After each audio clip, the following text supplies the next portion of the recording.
Selamat malam dan salam sejahtera bagi kita semua.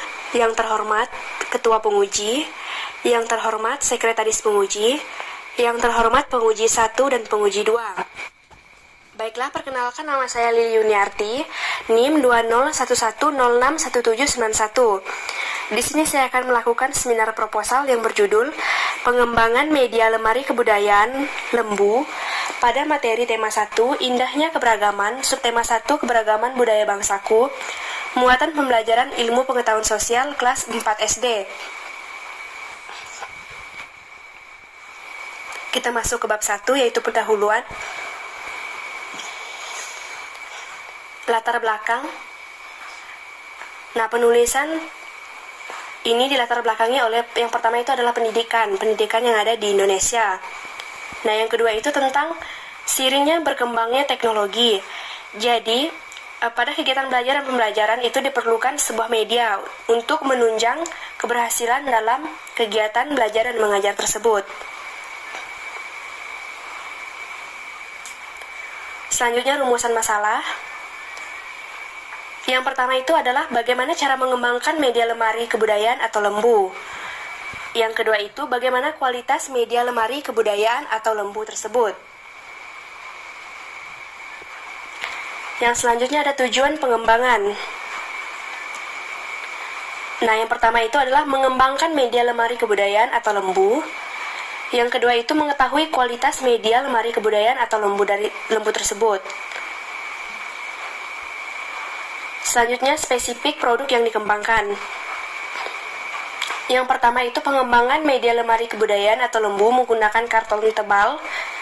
Yang kedua itu, guru dan siswa dapat dengan mudah menggunakan media ini guna mendukung kelancaran dalam proses belajar dan mengajar. Manfaat pengembangan. Manfaat pengembangan sendiri dibagi menjadi 3. Yang pertama itu untuk guru. Nah, bagi guru, media ini dapat mempermudah kegiatan belajar dan mengajar di sekolah. Nah, bagi peserta didik dapat lebih mudah memahami apa yang diajarkan oleh gurunya dengan suatu media yang diajarkan. Bagi peneliti dapat lebih mengetahui dan dapat menciptakan sebuah media pembelajaran yang akan diterapkan dia di sekolah di tempat dia mengajar nantinya. Kita masuk ke bab 2, yaitu landasan teori. A. Kajian teori. Yang pertama itu pengertian belajar.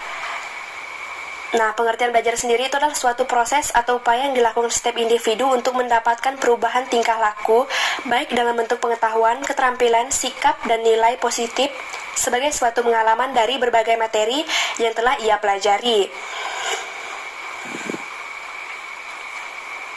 Selanjutnya, pengertian pembelajaran. Nah, pembelajaran sendiri ialah proses interaksi peserta didik dengan pendidik dan sumber belajar pada suatu lingkungan belajar.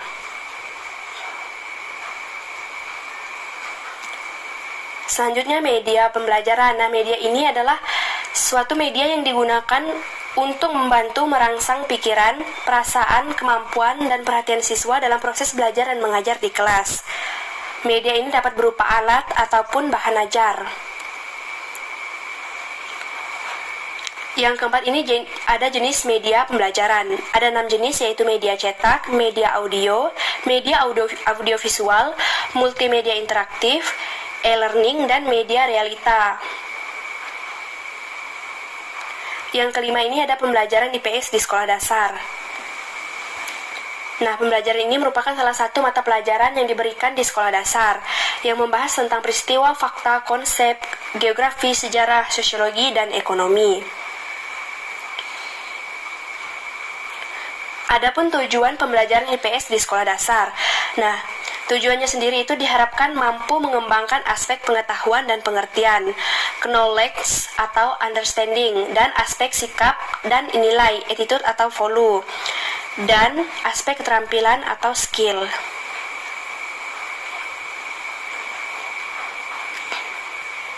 Selanjutnya, ruang lingkup kajian IPS.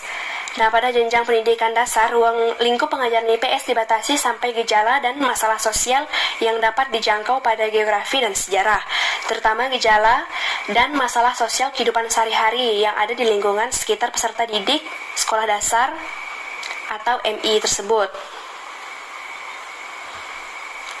Kita lanjut, kemudian bagian B, kerangka berpikir.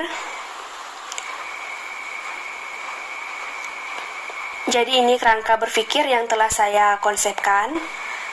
Ada 7 tahap. Selanjutnya bab 3, metode penelitian. A. Model pengembangan. Nah, model pengembangan yang saya gunakan yaitu model R&D, Research and Development, oleh Sugiono 2009. Tujuannya sendiri itu untuk menciptakan atau mengembangkan yang sudah ada. Nah, dengan beberapa tahap, yaitu ada 10 tahap. Kita masuk ke bagian B, prosedur pengembangan. Pengembangan produk.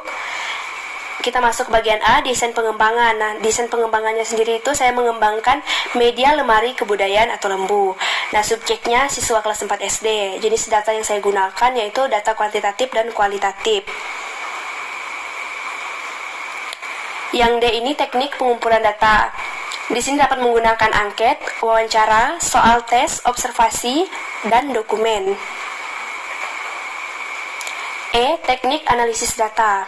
Dapat menggunakan tabel atau statistik deskripsi seperti yang telah saya tertera di situ, di slide.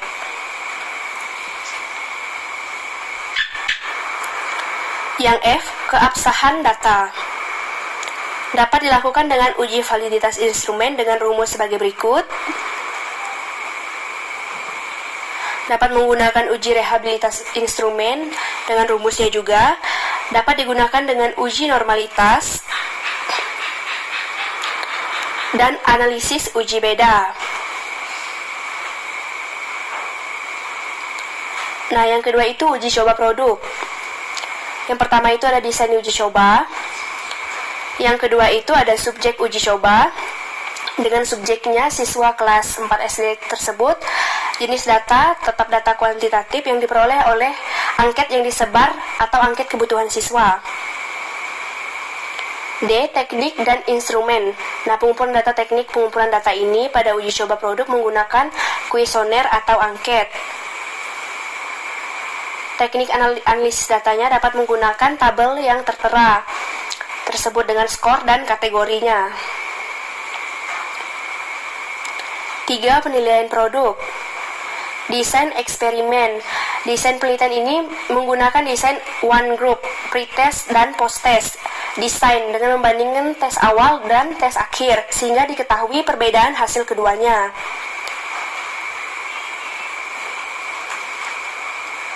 Yang B, ada subjek eksperimen, tetap siswa kelas 4 SD tadi. Jenis datanya menggunakan data kuantitatif, teknik dan instrumennya penggunaan data yang dikumpulkan berupa data kuantitatif juga. Teknik analisis data dapat dinilai dari penilaian produk akhir oleh siswa dan guru. Yang C, ada subjek dan objek penelitian. Subjeknya itu siswa kelas 4 SDN 20 Sejirak Lamau tahun ajaran 2022-2023. Objeknya pembuatan media lemari kebudayaan atau lembu pada materi tema 1 indahnya keberagaman, subtema 1 keberagaman budaya bangsaku, muatan pembelajaran ilmu pengetahuan sosial kelas 4 SD. Baik, sekian yang dapat saya sampaikan, kurang dan lebihnya saya mohon maaf. Saya ucapkan terima kasih.